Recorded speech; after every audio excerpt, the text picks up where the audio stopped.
Hello dear students, welcome back to Organize Knowledge channel. और आज की जो वीडियो है उसमें हम डिस्कस करेंगे worksheet number 36 for class 7th सामाजिक विज्ञान की बच्चों ये वर्कशीट है जो आपके लिए 15 दिसंबर 2021 के लिए शेड्यूल की गई है।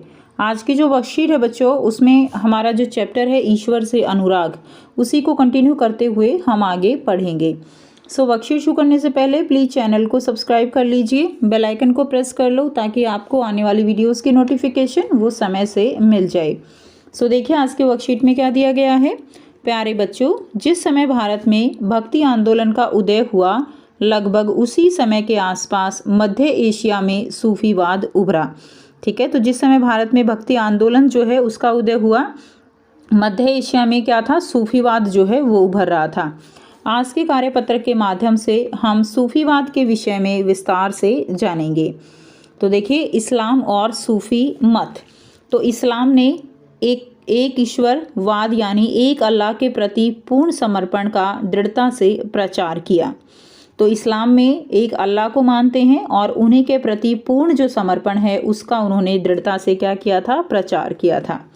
8वीं और 9वीं शताब्दी में धार्मिक विद्वानों ने पवित्र कानून जो है शरिया और इस्लामिक धर्मशास्त्र के विभिन्न पहलुओं को उन्होंने विकसित किया था। इस्लाम धीरे धीरे और जटिल होता गया, जबकि सूफियों ने एक अलग रास्ता दिखाया जो ईश्वर के प्रति व्यक्तिगत समर्पण पर बल देता था। सूफी लोगों ने मुस्लिम धार्मिक विद्वानों द्वारा निर्धारित विशुद्ध कर्मकांड और आचार संहिता को बहुत जो है क्या कर दिया, बहुत कुछ अस्वीकार जो है उन्होंने कर दिया कि जो कर्मकांड थे, आचार संहिता थी, उनको उन्होंने क्या किया, अस्वीकार कर दिया था। उसके बाद सूफीवाद की भक्ति विचारों के साथ जो है क्या समानता थी।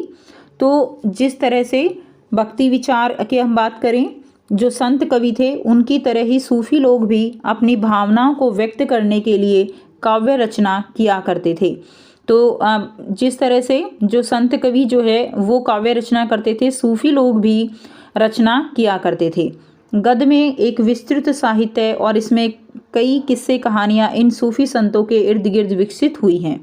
मध्य एशिया के महान सूफी संतों में गज़ाली, रूमी और सादी के नाम जो हैं वो क्या हैं, उल्लेखनीय रहे हैं।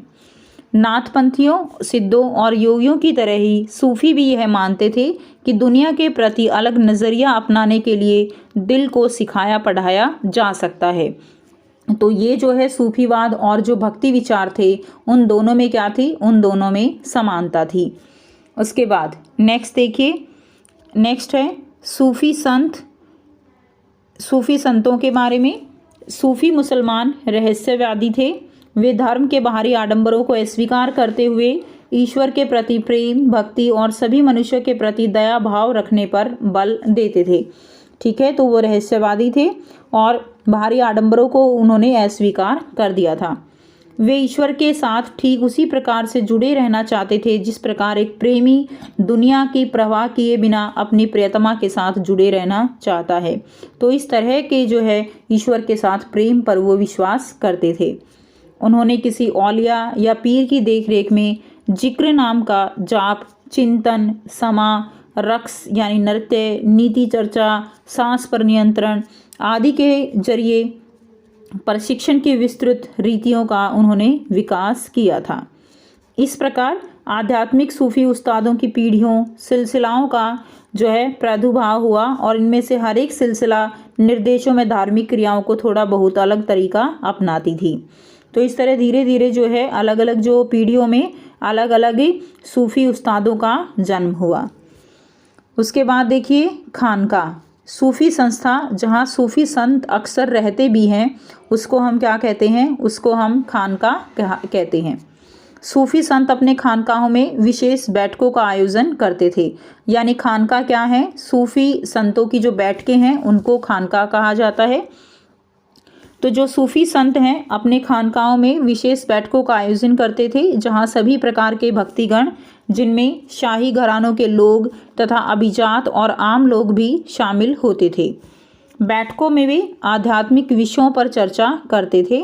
लोग दुनियादारी की समस्याओं को सुलझाने के लिए संतों से आशीर्वाद मांगते थे और संगीत और नृत्य के जलसों में ही शामिल होकर चले जाते थे।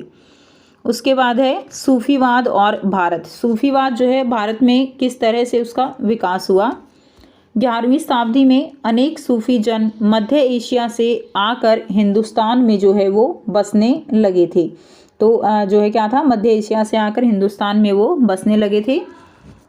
दिल्ली सल्तनत की स्थापना के साथ यह प्रक्रिया उस समय और भी मजबूत हो गई जब उपमहाद्वीप में सर्वत्र बड़े बड़े अनेक सूफी केंद्र विकसित हो गए। ठीक है, तो जो है अनेक सूफी केंद्र जो है वो क्या हो गए, विकसित हो गए। चिश्ती सिलसिला इन सभी सिलसिलों में सबसे अधिक प्रभावशाली था। कौन सा सिलसिला सबसे अधिक प्रभावशाली था, वो था चिश्ती सिलसिला। इसमें औलियाओं की एक लंबी परंपरा थी, जैसे अजमेर के ख्वाजा मुइनुद्दीन चिश्ती, दिल्ली के कुतुबुद्दीन बख्तियार काकी, पंजाब के बाबा फरीद, दिल्ली के ख्वाजा निज़ामुद्दीन औलिया और गुलबर्ग के बंदा नवाज गिसूदराज। ठीक है, उसके बाद देखिए कश्मीर में 15वीं और 16वीं सदियों में सूफीवाद के ऋषि पंथ का उदय हुआ। इस पंथ की स्थापना शेख नूरुद्दीन वली, जिन्हें नंद ऋषि के नाम से भी जाना जाता है, उन्होंने की, और जिसने कश्मीर के लोगों के जीवन पर गहरा प्रभाव डाला है। ऋषि संतों को समर्पित कई स्मारक कश्मीर के कई भागों में पाए जाते हैं। ठीक है, तो ये जो है सूफीवाद और भारत के बारे में। नेक्स्ट देखिए, अब आपको यहाँ पर 3 जो है प्रश्न दिए गए हैं बच्चों, काफ़ी जो है आसान से प्रश्न हैं जिनके आंसर हम लिखेंगे। प्रश्न 1 है, सूफियों के प्रमुख आचार व्यवहार क्या थे। तो सूफी पंथ धर्म के बाहरी आडंबरों को अस्वीकार करते हुए ईश्वर के प्रति प्रेम और भक्ति तथा सभी मनुष्यों के प्रति दया भाव रखने पर बल देते थे। सेकंड पॉइंट आप लिखेंगे, सूफी संत ईश्वर के साथ ठीक उसी प्रकार जुड़े रहना चाहते थे जिस प्रकार एक प्रेमी दुनिया की परवाह किए बिना अपनी प्रियतमा से जुड़ा रहता है। नेक्स्ट देखिए प्रश्न 2, मध्य एशिया के महान सूफी संतों के नाम बतलाइए। मध्य एशिया के महान सूफी संतों में गज्जाली, रूमी और सादी के नाम उल्लेखनीय हैं।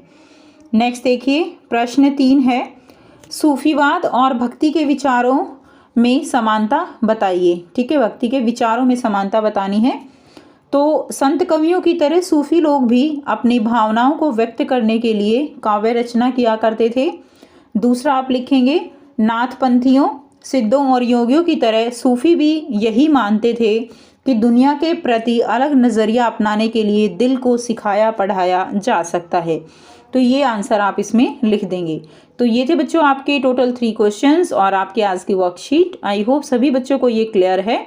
कोई भी डाउट है तो आप पूछ सकते हो। वीडियो अच्छी लगे तो प्लीज़ लाइक कर दीजिए, शेयर कर दीजिए और चैनल को सब्सक्राइब कर लीजिए। So thanks for watching. मिलते हैं नेक्स्ट वीडियो में नेक्स्ट वर्कशीट के साथ। Take care, bye bye.